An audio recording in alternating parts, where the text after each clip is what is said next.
This video was made in association with KnifeInformer.com. Head on over to Knife Informer for all of your blade-related needs, including reviews, comparisons, stats, and more. What is up, everybody, and welcome to another edition of Collection Commentary. In today's video, we're going to be taking a look at this Chris Reeve Knives Umnumzann. I super enjoy this knife. I really love it. It definitely fills a space in my collection.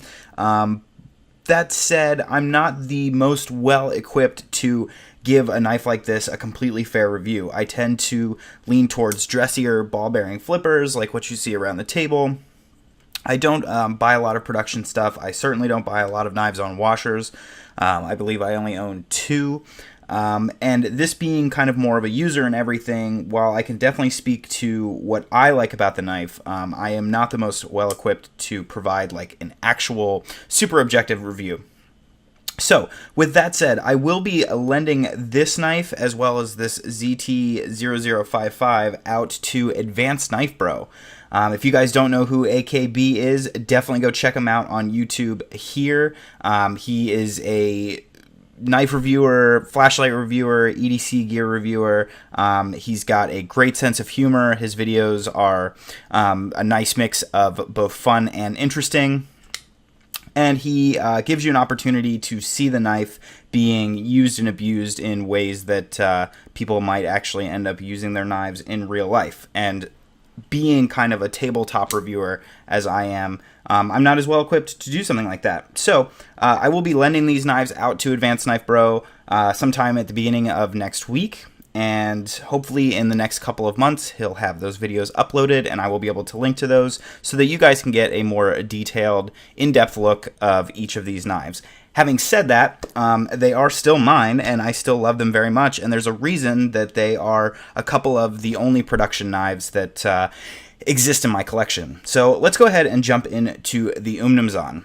The first thing that I want to do is just give you guys a basic size comparison with the PM2 and RAT2. If you are sort of a more budget knife user, then these might be in your collection, whereas something like an Umnumzann at about $425 might be a little bit higher than your typical range. And so this is a nice comparison to see what you're up against with, say, a $30 knife or, you know, $180, $200 knife, something like that. So you can see it does have some length on the PM2. It is definitely a beefy knife. It remains thin enough and short enough that I wouldn't quite deem it as a pocket sword. Let's see. I think something like a Shirogorov still has... Oh, let me just break all my knives on camera. Still has a pretty good amount of like length on it and everything like that. So it's not quite pocket sword material, but it's definitely up there. It is by no means a small knife. And unlike the Sebenza, there is no small version of the Umnumzann. Although, CRK, if you're listening, that would be super dope. I would definitely buy one.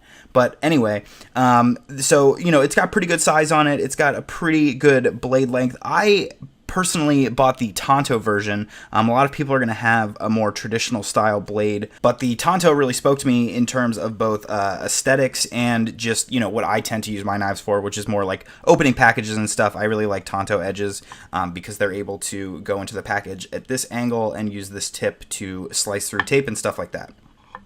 So that's the size comparison, and I will go ahead and show you guys the weight of the knife as well. All right, so let's go ahead and see here. So we are just at about 5 ounces. Now that is a little bit outside of the range that we've talked about before on this channel of about 3.5 to 4.5 ounces in terms of perfect practicality for EDC. So it is a bit on the heavier side. You are going to get that with a larger knife that does not have internal milling on its titanium slabs.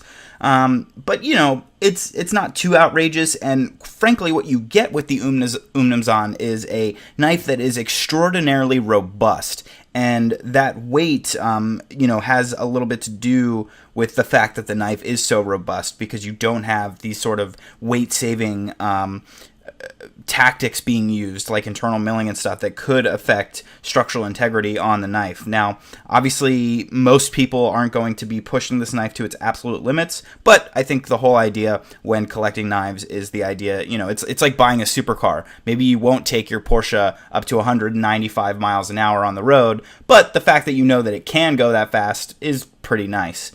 So it's a similar thing here. You do get some robustness with that weight, and ultimately I think it's kind of worth it on a bigger knife like this.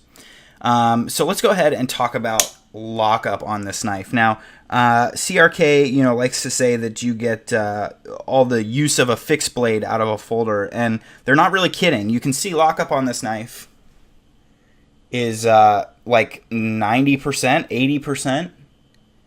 And it does that right out of the box. This thing absolutely slides over all the way almost to the edge.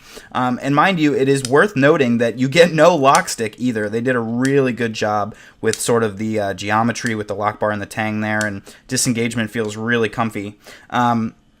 But you can see that you do get lockup super far, and you could really wedge it in there further if you wanted to.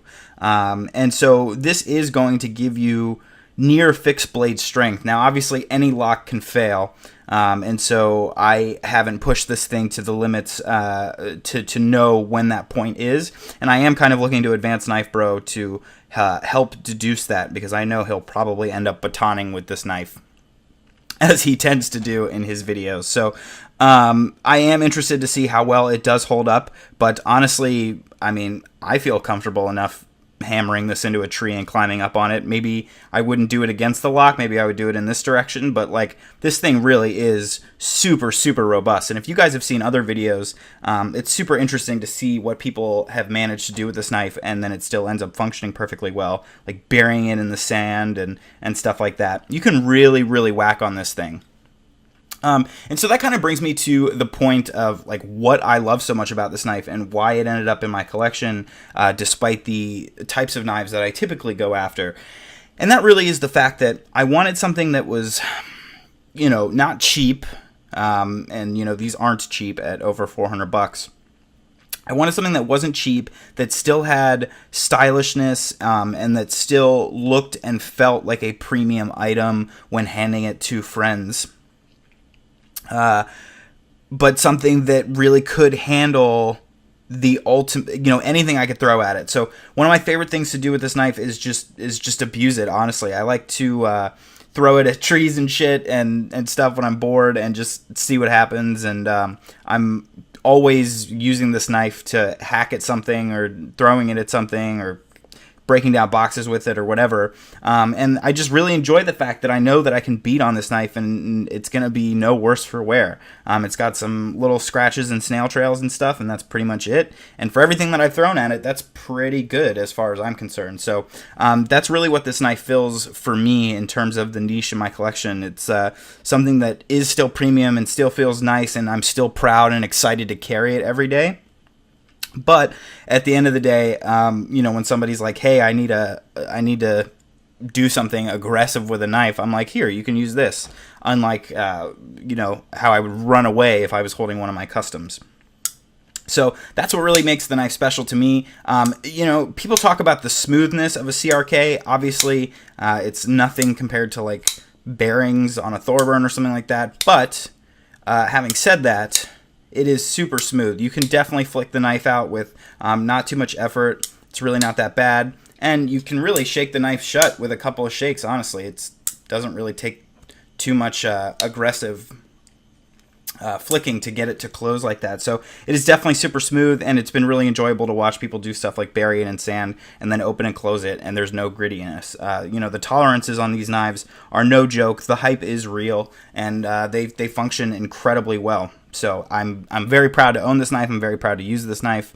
And yeah, I almost kind of want to own another one so that I can customize it. I'd love to do some crazy anodization with this pattern here, and get some other stuff going on. Maybe do some file work to the blade spine, and get kind of like a dressy Umnumzann to match. I would definitely want to keep one in the base configuration so that I could continue to use it to my heart's content. But I gotta say, it might be one of those knives where I buy two and get one fully customized so I can have a nice little pair, because it's a super great knife. I really enjoy it. I love feeling it. I love the bead blasted finish, and I just love having it in my collection. So thanks so much for watching, guys. Again, trying to keep these short as best that I can, and the full reviews will come out in the form of videos by Advanced Knife Bro in the future. So definitely look out for that. Again, go check out his channel here. Definitely looking forward to seeing what he is able to do with the knife, and looking forward to working with him in the future. So thanks so much for watching, guys. If you would like to see beautiful pictures of any of these awesome knives, you can do so by following me on Instagram at tovarishworks. And of course, if you would like to send me a lovely loaner, you can do so by emailing me at tovarishworks@gmail.com. Thanks again, and I'll see you guys next time.